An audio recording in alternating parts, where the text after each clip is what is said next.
everybody received the email that I sent out earlier today regarding the update of our meeting day. And so this will be, again, like I said, the last meeting that will be on Tuesdays. And then from here going forward, our meetings are going to be on Mondays from here going forward. So hopefully everybody received that email and is aware of that schedule change. And in October, we will be starting on Mondays instead of Tuesdays for our book study for this group. So welcome everyone. I have been looking forward to hearing from you guys. For those of you that were here last meeting, or those of you that followed on the recording, last meeting we did chapter and process 16. So the process for last meeting was the pivot table process, pivoting your thoughts from unwanted to wanted. And so did anybody have any good experiences or thoughts that you would like to share about the process that we've been practicing over the last couple of weeks?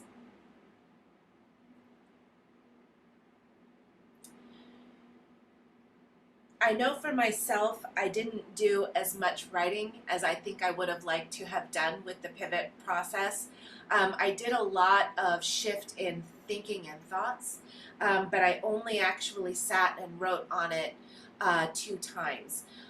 So for myself, I feel like that I maybe could have stepped that up a little bit, but I do feel that keeping the conscious awareness from shifting from unwanted to wanted was very helpful for me over the last couple of weeks. So as I was going to say there, I was absent last time 2 weeks ago because I was manifesting. That's like a whole story. But as far as the pivoting goes, I have found myself pivoting a lot more lately. I'd say maybe like the last week, because I've been processing a lot of stuff internally. And I find that when you do that, a lot of stuff is going to come to the surface. Yes. And you're going to find yourself pivoting more. So for anyone who's doing any sort of like internal work, you're going to find yourself pivoting a lot. But yeah, it's a good technique to have. I've been practicing. So good. Oh, good. I'm glad to hear that. Mari, how about you? Did you have any experiences with the pivoting table over the last couple of weeks? Were you able to work with that at all? Well, can you hear me okay? Yes, thank you. Okay. Every day and almost throughout the day, all I think about was, wouldn't it be nice if we were older? We could, that, you've heard of that song? Yeah. By the Beach Boys? Oh, wouldn't it be nice? And it just kept running through my brain. So I subconsciously, I've used it, but not, I don't want to use it like, if it doesn't make sense with the verbiage or the sentence, So yeah, it's been running through my brain the whole time. Oh, awesome. Wouldn't it be nice?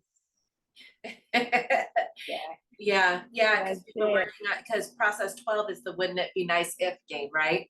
And so that's what we were working on prior to the pivot table. So I think that's awesome. What a great song to have in your head. Hopefully it's been making you smile. Okay, any other thoughts on the previous process before we move forward with this evening?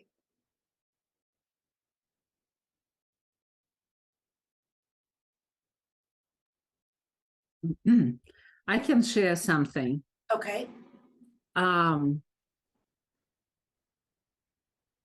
So Abraham Hicks, I don't really remember where did it come from, but there is also a process that Abraham Hicks is offering when they call it like four-step process. I actually added one more when I started practicing this with clients or with people playing in a group in our playground. It's from specific negative to specific positive, how it goes.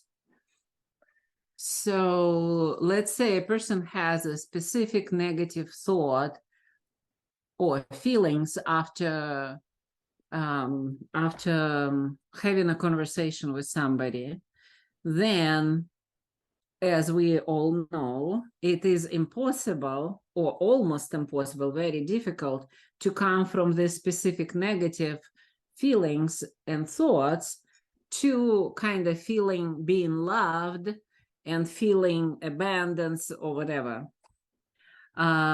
So if we use this four-step process from specific negative to next step, generally negative, then I actually add a neutral state, kind of to make neutral statements and check with your feelings. And then to generally positive, next step, and the next step to specific positive. And when you do this exercise by yourself or in a group a couple of times, you actually so into this process and understanding how easy it is. And it can be done like in 3-5 minutes, boom, boom, boom, boom, boom, and you're already feeling better. Yes, so I would add this to this process as well. Kind of like a middle step from going from the unwanted to the wanted. Yes. That middle step of that makes sense. Yeah. And of course, if we have time or if we have the desire, we can play with that. Not necessarily today, but whenever we feel like. Yes. Okay. Thank you so much. I appreciate it. Or maybe we will play tomorrow at my meeting. Yeah. I'm just thinking, why not? Fun. Yeah. That sounds fun. Okay, with that, if there's no other comments or thoughts about the pivot table process, we're going to go ahead and move into our meditation for the evening.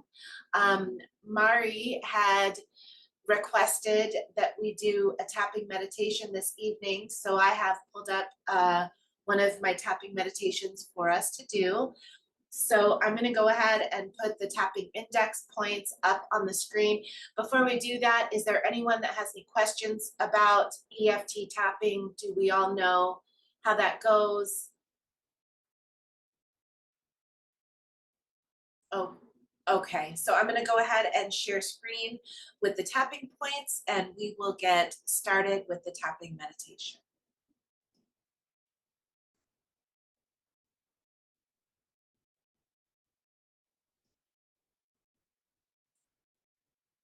Okay, this meditation is called Shifting into Non-Resistance. So as always, we are going to start by doing the side of the hand tapping.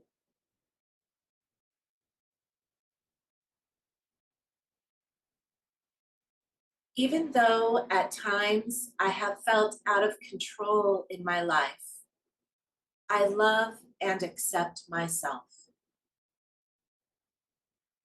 Even when I have felt victimized by experiences that I've had, I love and accept myself exactly where I am. Even when I have felt fearful, I love and accept every moment of my life. Okay, starting with eyebrow. I want to be able to see things clearly.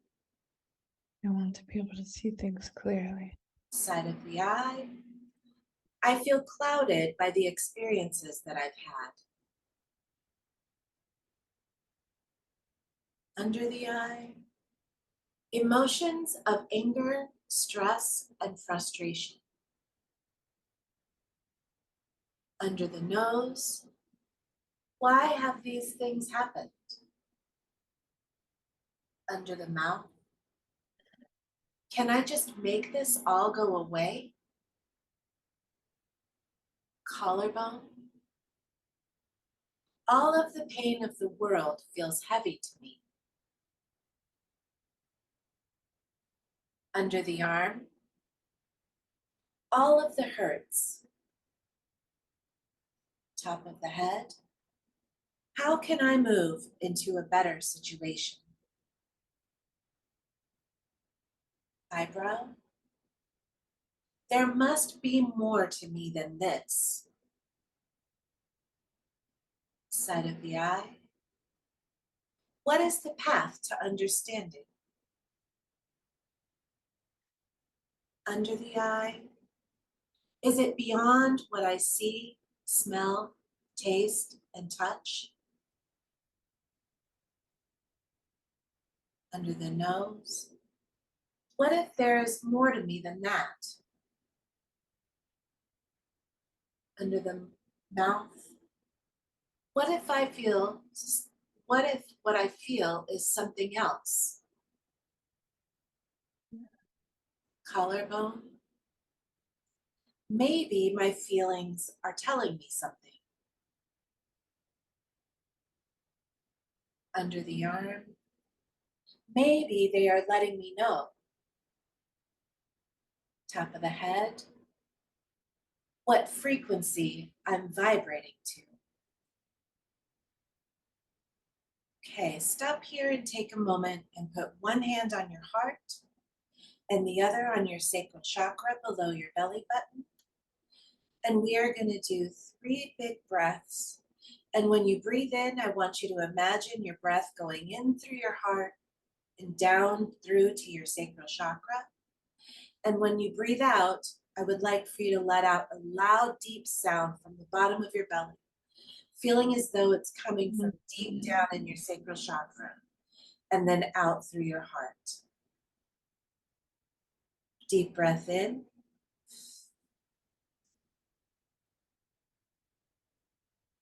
And let it out.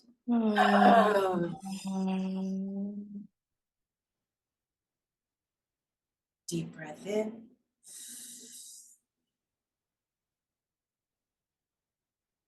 And let it out.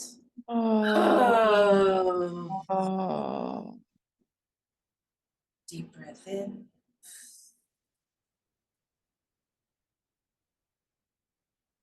And let it out.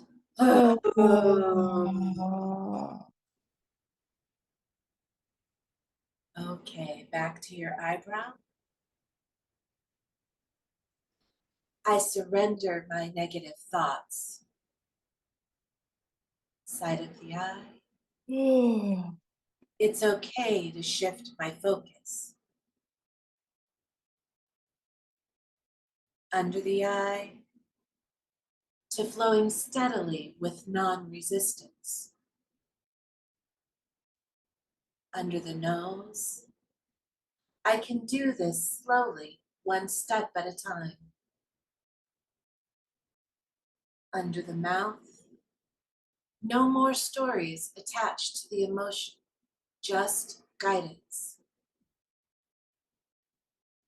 Collarbone, simply guidance towards better feeling thoughts. Under the arm, I can feel energy flowing through me. Top of the head, I am vibrating. Eyebrow, I can feel my being beyond my body. Side of the eye, I see my experiences more clearly. Under the eye, a wonderful path of creation is ahead of me. Under the nose, I am in alignment with my source. Under the mouth, I now know more of what I want. Collarbone, I am grateful for the contrast that helps me clarify. Under the arm, I can feel the shift happening within me. Top of the head, I am a spiritual being having a human experience. Okay. Now close your eyes and take a deep open mouth breath in and out.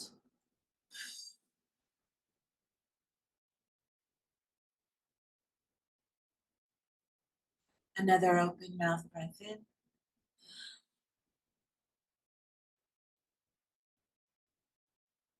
and out.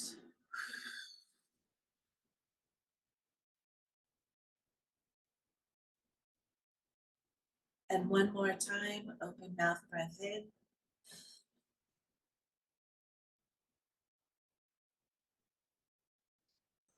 and out.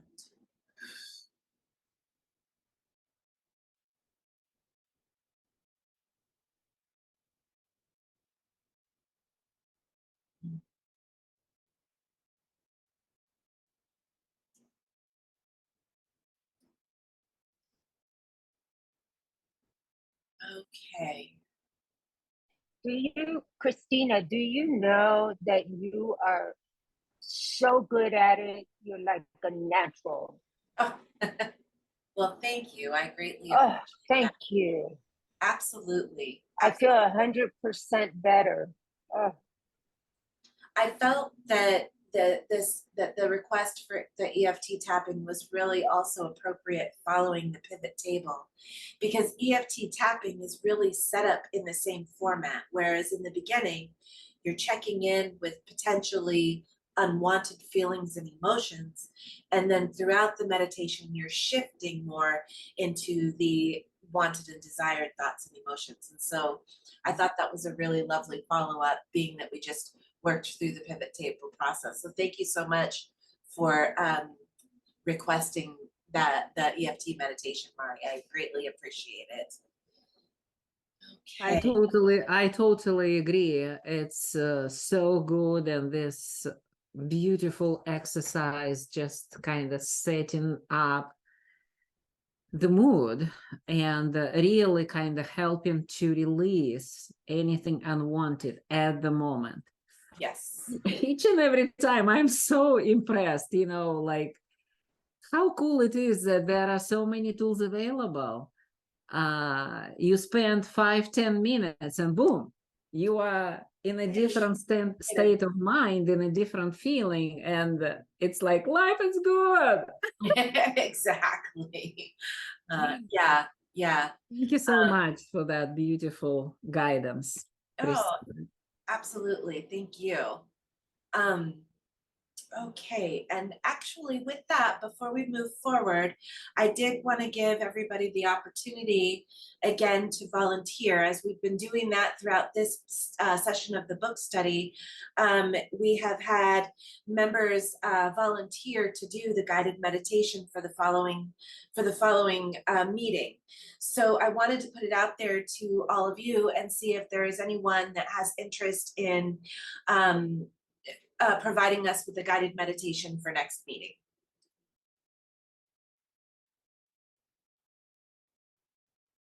Leo, are Yeah, you? yeah, I've done it before, but if no one else is able, willing, or prepared, then I can always do the next one. Okay, so Leo, you have got the spot. So I'm going to go ahead and write that down. Now, just to make sure, Monday nights are going to be okay for you. Yeah. Okay, wonderful. Yeah, I can do that. Okay. The other thing I was going to say about that EFT meditation you did tonight, I really liked the words from it, because sometimes you hear certain words and they just resonate with you a certain way. So yeah, I liked that. And I think it's important that when you're doing this work to take an inventory, to kind of just check in with where you're at, you know, checking in with where you're at, and then gently guide it towards where you want to go. Yes.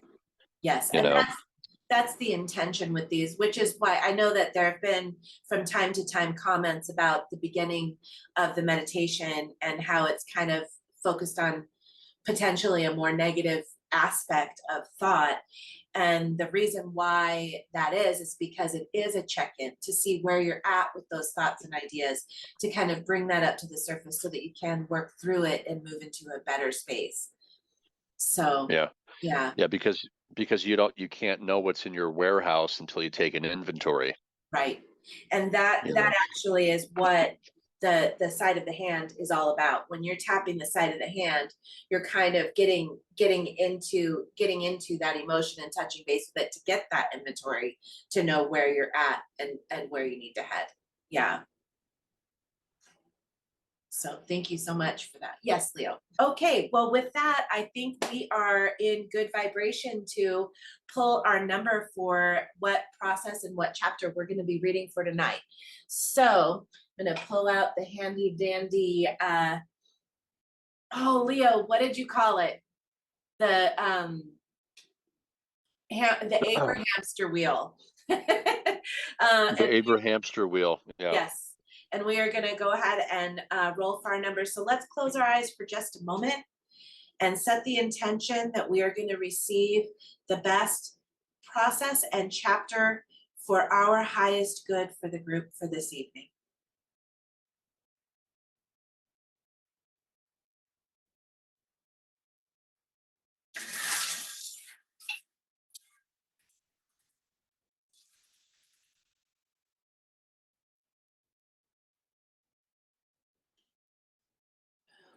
Okay.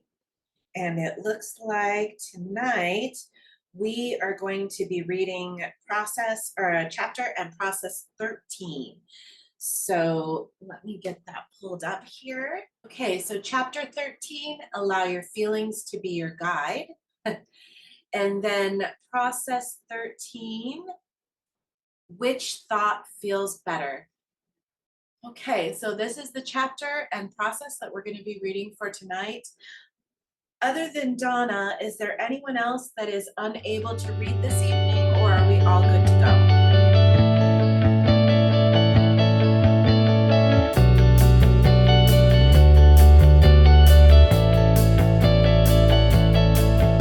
All right.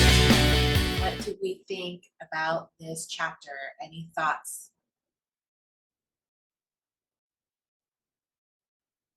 I have a question. Yes. When Leo first started reading the very first page, there was something that kind of threw me off. Okay. In that, so what death must be is but a changing of the perspective of that eternal spirit. Just that whole page can. By the way, Leo, you could put me to sleep anytime. You read so well. I love it. Thank you. Seriously, I love it. But yeah, if somebody could elaborate on just that, about when she talks about the death part. Well, with that, we are spiritual beings having a human experience, right? But when we die, we are shifting from one experience to another, but our consciousness doesn't go away. And so I believe that that is what they're touching on when they're speaking about that, because truly it's a shift. It's a shift in the experience, but we're, obviously once we die, we're not here in this 3D experience anymore, but we're still out there. Leo, you had your hand up for that? Yes, I was just gonna say, Albert Einstein said that energy cannot be created or destroyed; it can only change form. So I believe what Abraham was talking about there is that idea that even though our consciousness passes through this physical body, once that physical body is gone, your consciousness doesn't cease to exist, because that energy just, goes back to non-physical where it came from, so um, it, everything that is alive eventually passes away, but the eternal consciousness, that's always been there, and then that will always continue to be there. Yeah. So if that makes any sense. Thank you so much. Elena?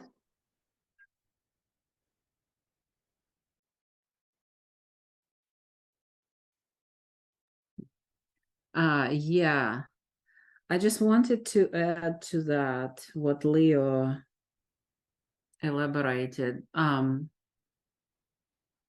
So there is an understanding about this, and several years ago, especially after Jerry died, and there were so many people who would be asking questions from Abraham about how Esther feels or how is it going, and all of those questions about death and life experience.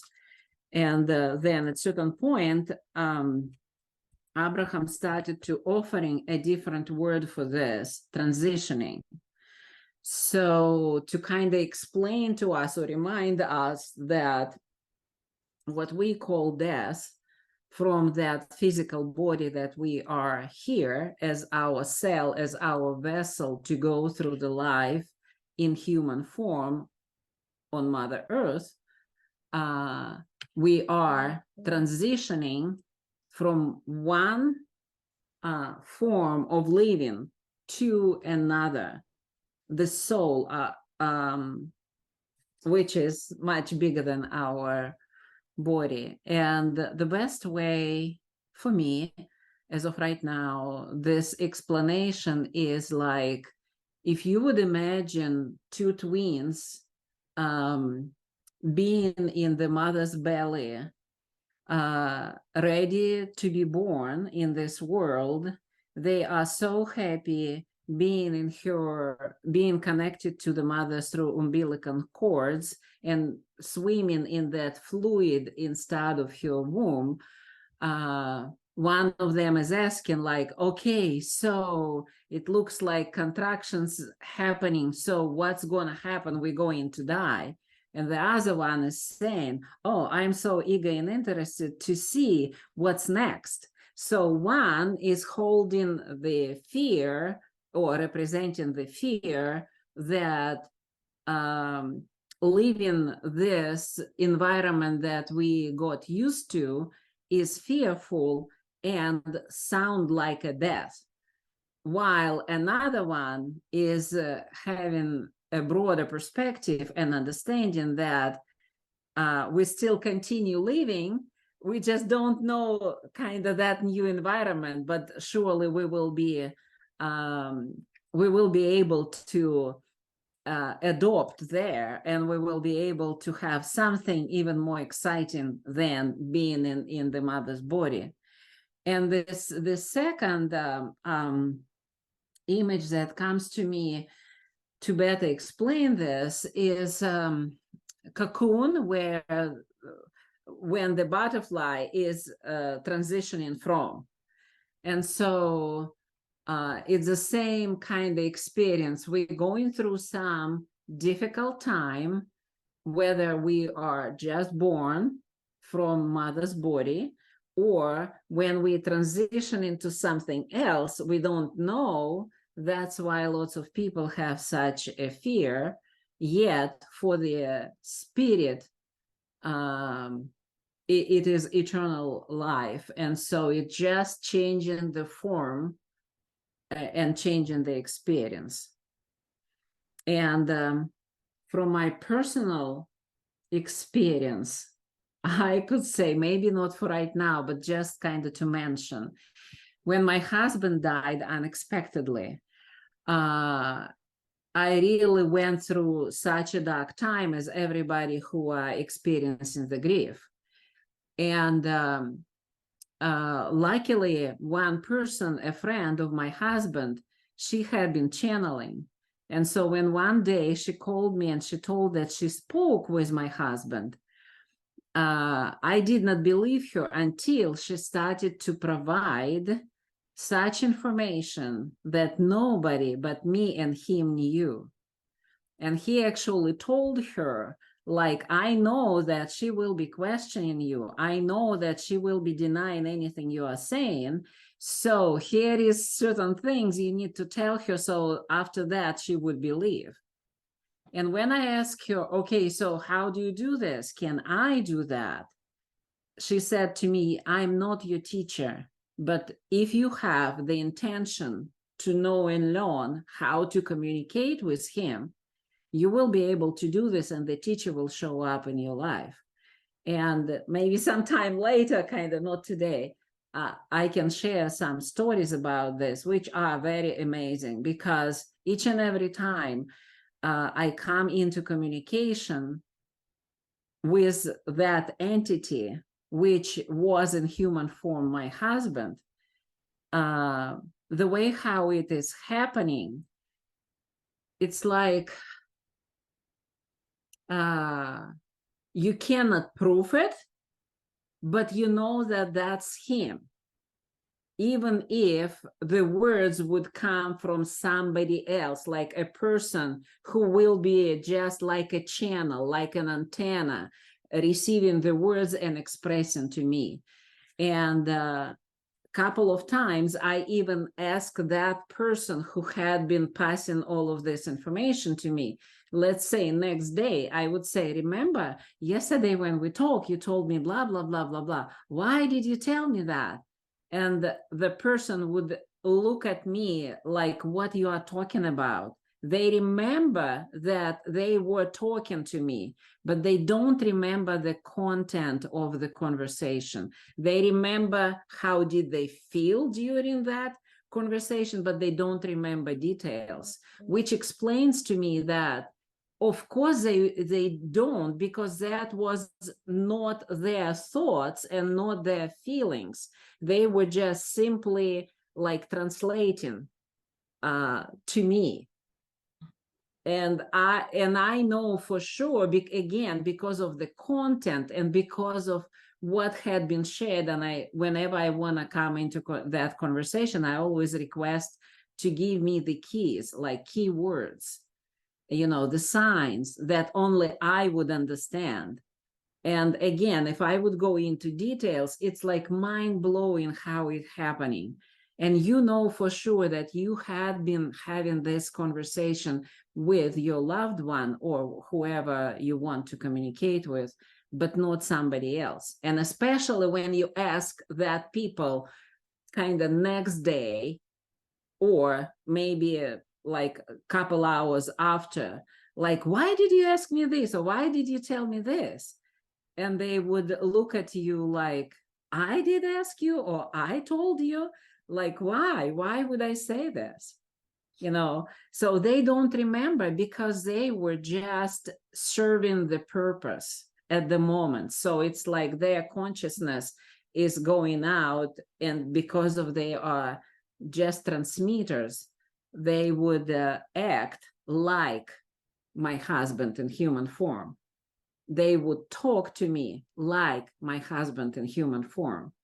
I would get everything I needed from the conversation, but they don't remember, which again, like to me, a beautiful proof of that the spirit is still around. The spirit is still loving me the same way, even more. Yet it's a different form. The form that I cannot touch. I cannot like grab the person. I mean, I can grab the person who is talking to me, but it's so but you still feel it, you know, the same feeling that you had before when the person was around, you still feel that. Like, let's say a hug, or when the person is embracing you, what you felt, you would feel while in communication with those people. So I believe it tracks back to the idea that truly the feeling is the more important key than the content. You know, when we're talking about doing affirmation work, and when we're talking about whether we're focused on, you know, one side of the stick or the other side of the stick, it's the underlying feeling that you have when you're going through that that makes is the truth of where you're at. You could be saying, you know, affirmations, but if you're not truly feeling those affirmations that you're saying, then you're not in the vibration and alignment with that. And I feel like a testimony to that is what you're saying about how they know what they felt, but they don't necessarily recollect what they said, because what they said wasn't important. It was the feelings that mattered. mm. Any other thoughts or questions or ideas regarding this chapter before we move into the process?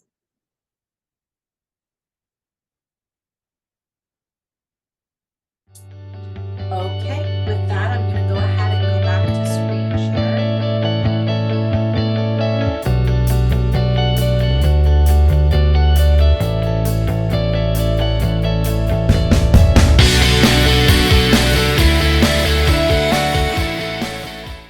Okay, you know, it's interesting because I'm still finding myself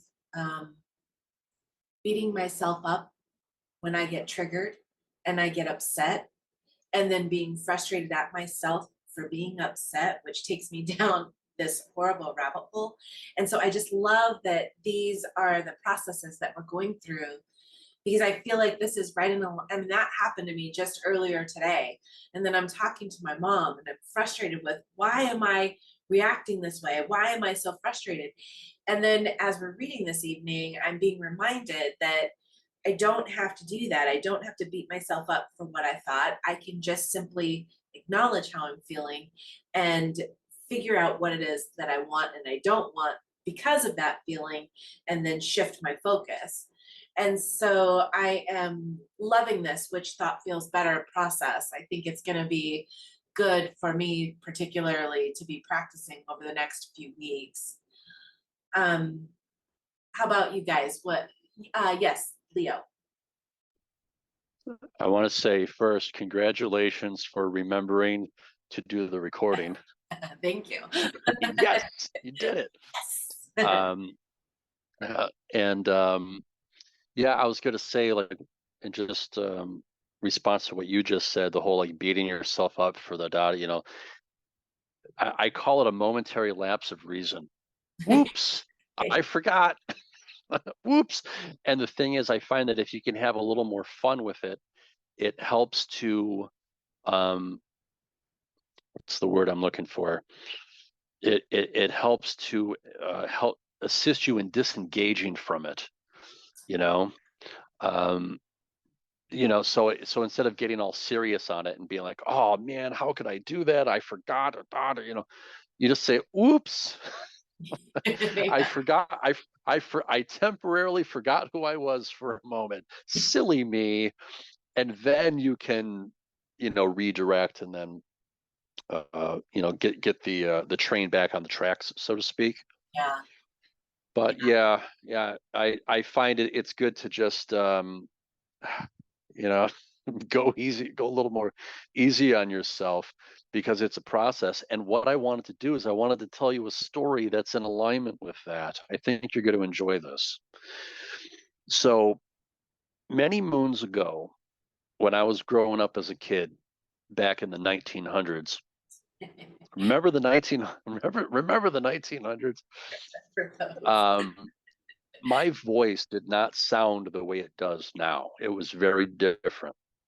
I had a high squeaky voice. You know, I didn't like the way my voice sounded at all, you know, and I spoke with a speech impediment. Like there were certain words I just could not pronounce, and I needed a lot of dental work.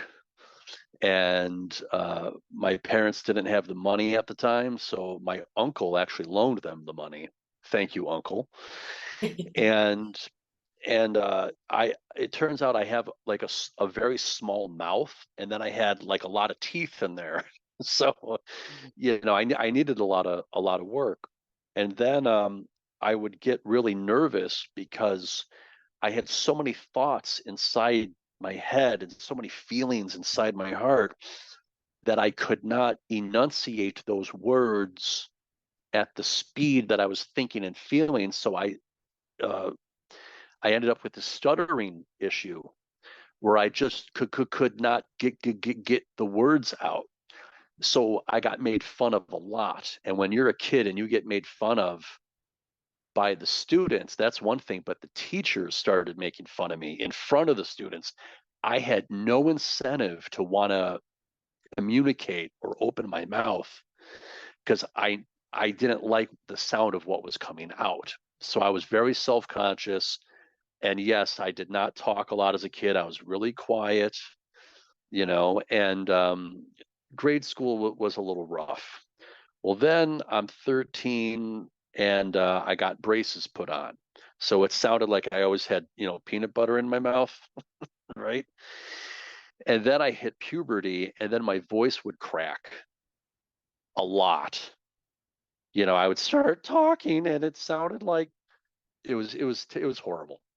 Well, I thought, well, this is just the way my voice is going to be for the rest of my life. This, you know, high squeaky voice, you know. So I'm in my sophomore year at college and I'm driving on the way to school and I turn the radio on and I would sing. Well, I would attempt to sing along with the radio. And all of a sudden, like in the middle of that song, my voice just dropped. You know, la da da da. I was like, whoa, I thought I broke my voice. I didn't know what happened. I was shocked. Little did I know you know, I hit puberty at 19. So then I go to school and I'm just talking and the other students were making fun of me like, why are you talking like that? And I'm like, and I realized that my voice changed. I guess But this what happened, is as the years went on, I still didn't like the sound of my voice. It's kind of like when a person loses a lot of weight they look in the mirror and they still see the person they were, that body dysmorphia. I had a vocal dysmorphia. So it took a long time before I could say to myself, you know, Leo, the sound of your voice is just fine. It's all good. It's not the way it was anymore. It changed and the change is good. It works, right? So how does this apply to law of attraction? As I've been studying the Abraham materials more and practicing, you know, the pivoting and all these things, I'm realizing that I've been experiencing a vibrational dysmorphia where I've been thinking, oh, wait a minute, that's the person I used to be. I'm not that person anymore. Because if you do these processes, it changes you. You know, it changes you as a person. Not only does your vibration change, but you as a person, your personality changes. And what I'm finding is I'm more easygoing and I don't want to be around energy that's not easygoing. It rubs against my grain now.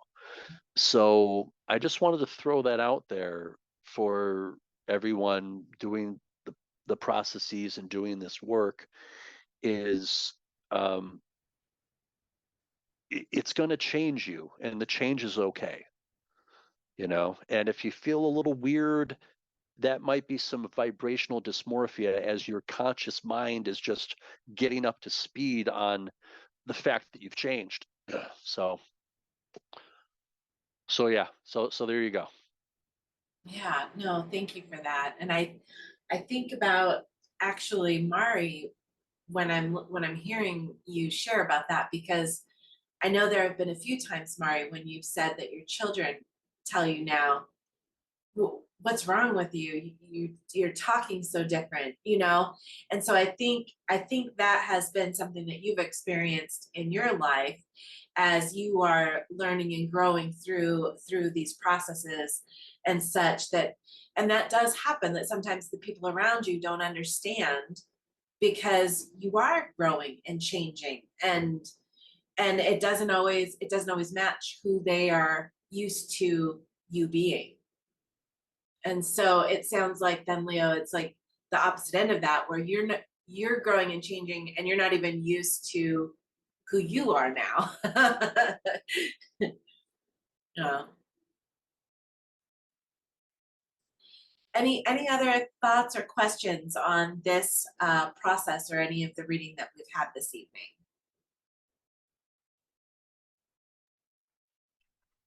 I just want to say thank you. This is really helpful to me. I read this book and went through this process like 10 years ago, and I've worked with a lot of different tools and really built a practice and changed my life in all these really powerful ways.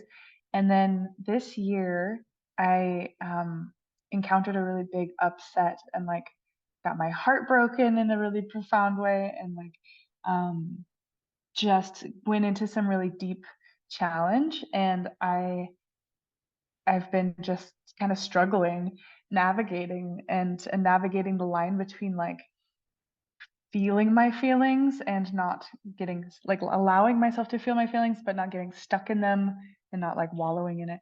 And so this is really helpful redirection of and just remembering these tools, remembering these things, and like how I can feel it, and then and yeah, redirect to where I want to go. So I Yeah. just want to say thank you. I really appreciate you.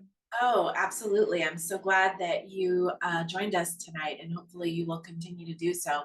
I've been through the book. This is my fourth go around with this book now. And as I continue to facilitate the book study, every time, I think all of us have talked about this, but every time it's like you can gather something different, or you're in a different place, so you hear something on a deeper level than you heard it the first time.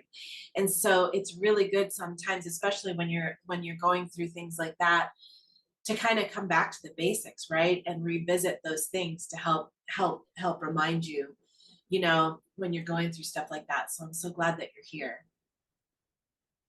Leo? Yeah, I just wanted to know what microphone Aaron is using. Oh, Because Oh. I dropped it in the chat, but I don't know if she saw it. oh, Oh, I didn't see that. Initially, I was just using my computer. I have a MacBook Pro, and then I had people come here, so my sound changed. So I put you guys in my ears, and I have like a JBL headphones. oh, gotcha. Oh, nice. Yeah. Okay. And any other thoughts, questions, comments on our reading tonight? I think everyone read beautifully. Yes, I agree. And how wonderful that you received a compliment like that. And then after sharing your story, I was thinking, well, how different things are for you now. You know, there was a time where I really did not like people complimenting my voice because I did not like the sound of it. But I've learned that it's okay to say thank you. Yeah. It's okay to say thank you, and there is something, I guess, in the sound of my voice that people find enjoyable. So I'm happy for them. But yeah, it's that sort of vocal dysmorphia. It never fully goes away, but I've learned to, you know, I've learned to appreciate change. So I think that's really goes right back to the beginning and what they were discussing right in the beginning, about even the biggest change of all that we're aware of, which is death, you know. And I think that's what it is. It's reminding us that all change it can maybe uncomfortable, but it's ultimately beautiful. There's, it's just shifting and going with the flow of those shifts. Let me see. Did you see the comment, Leo? Aaron was wondering if you were a radio personality or something. It's funny. I actually used to have my own radio show years ago on holistic health and wellness, where I used to interview holistic practitioners. So yeah, that never leaves you. that kind of stays with you. But if you were to get in a time machine and go back in time and say to like the young, like 5-year-old me, all right, so in the future, your voice is going to change. It's going to sound completely different. You're not going to be like fumbling over your words. You're not going to be, stuttering. You're not going to have this high squeaky voice and da da da da da. I wouldn't have believed it. I would have thought that was some sort of strange make believe. But also, if you were to have gone back and say, okay, now in the future you're going to be studying all this, woo woo stuff, the Abraham and da da da, I'd be like, oh, that's cool. I would have believed that. You would have believed that first, huh? Yeah. That's awesome. Yeah. So yeah, change. It happens. Yes, it does. Well, I am super excited for us to embark on the next couple of weeks practicing which thought feels better. And we will be reconvening again, not on Tuesday, but on Monday, 2 weeks from now at 6:30. And so I look forward to hopefully hearing from all of you how you did with this process over the next couple of weeks. And Leo, with your amazing voice, lovable Leo, we are going to enjoy the meditation that you were going to guide us through next time. I believe so, Monday the 9th. Yes. I don't have my phone right in front of me, but I believe that is the date.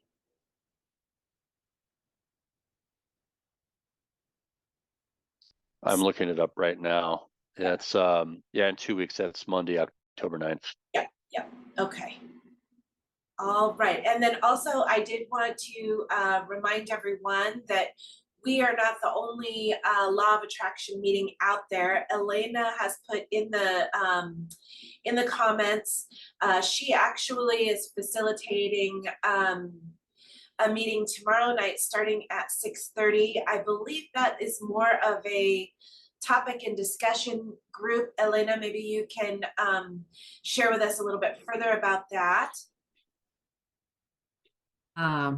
What did you want me to provide? So we have an open discussion on our group, and we start with self-introduction, whatever you want to say about yourself. Then we go to sharing success stories, and then after that we either go into one of the processes, games, exercises, or Q&As, whatever. However, I mean, it's always different. It always altered to the needs of the group.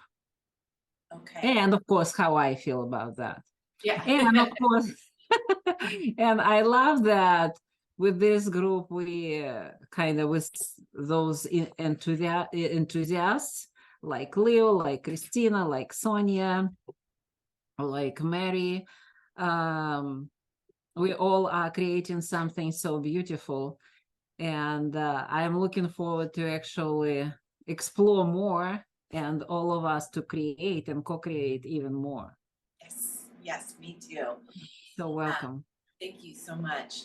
And Leo, you posted your group as well. Leo co-facilitates a group, I believe, with Elaine, correct? Yeah, I'm a co-organizer with Elaine Carlton for the group Law of Attraction and Beyond in Arizona-ish. And yeah, we just celebrated 5-year anniversary last month. So I got the link there if you want to check it out. We're the first Thursday of the month from 6:30 to 8. And it's like an open discussion, but we'll usually have like a topic of discussion that we'll do, and then we go off on tangents, and it's interesting discussion and sharing and, you know, all that good stuff. Okay. Well, thank you so much, everybody. It's been a wonderful evening, and I am super excited about this process. Do we have any other comments or thoughts before we close out tonight? Okay, well then, thank you so much, everybody. It was really great to see everyone. I appreciate all of your participation and feedback, and we will see each other in 2 weeks. Thank you so much. Have a good night. Have a good night. Thank you.